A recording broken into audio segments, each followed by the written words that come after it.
5 reasons why wars in the Middle East will continue. The Middle East is the world's most war-torn region.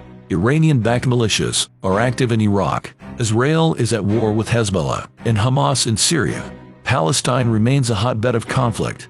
In Libya, Turkish-backed factions battle Egyptian-backed ones. In Syria, Russia and Iran support various groups. Saudi Arabia and the UAE are involved in Yemen. So is Iran, which supports a different side.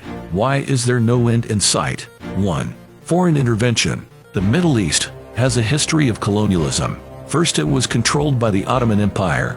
Then France and Britain partitioned it among themselves. This created arbitrary borders and divided communities. Modern foreign interventions in the Middle East have all failed. The US, Russia, Iran, Turkey, and others have brought more turmoil. 2. Authoritarian regimes. The Middle East is dominated by dictatorial regimes. Oppressive regimes lack accountability to their populations. They don't need to worry about elections or popularity. This means 2 things. A. It's easy for a dictator to start a war. B. There are always those willing to overthrow the regime. Attempts to remove dictators have led to civil wars. Examples include the Syrian, Libyan, and Yemeni civil wars. The Democracy Index surveys 20 countries in the Middle East and North Africa.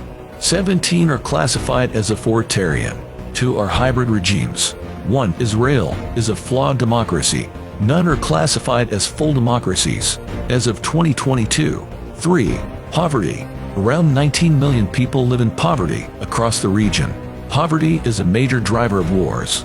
It's definitely a factor in places like Yemen and Lebanon. Over the last 5 years, the Middle East has seen more poverty. The number of people living below the poverty line has doubled. On the other hand, there's great wealth too. This injustice is the fuse on the powder keg. 4. Young demographic. The Middle East has a young population. The average age across the region is only 26. A younger population is more likely to result in more wars. Young people need jobs and opportunities. If these aren't available, they are more likely to adopt extremist views. Young people are less invested in the status quo. Of course, it also means more men of fighting age. The average age in Iraq is 21. In Syria, it's 25. In Yemen, it's 25. Sectarian divides. The Middle East is an incredibly diverse region. The majority of the population is Sunni Arab, but there are sizable Shiite, Christian, Turkmen, Druze, and Kurdish communities. The Sunni and Shiite communities are often in conflict. Saudi Arabia is Sunni, Iran is Shia. Both countries back militant groups elsewhere. Religious divisions are behind the Iraq-ISIS conflict. They are the reasons for the first Iraq civil war. Religious differences drove the Syrian, Lebanese, and Yemeni civil wars. Many political and religious leaders exploit sectarian divides. They stoke more conflict for their own political gain. This creates a never-ending cycle of violence. Wars begin when you will, but they do not end when you please. Niccolo Machiavelli.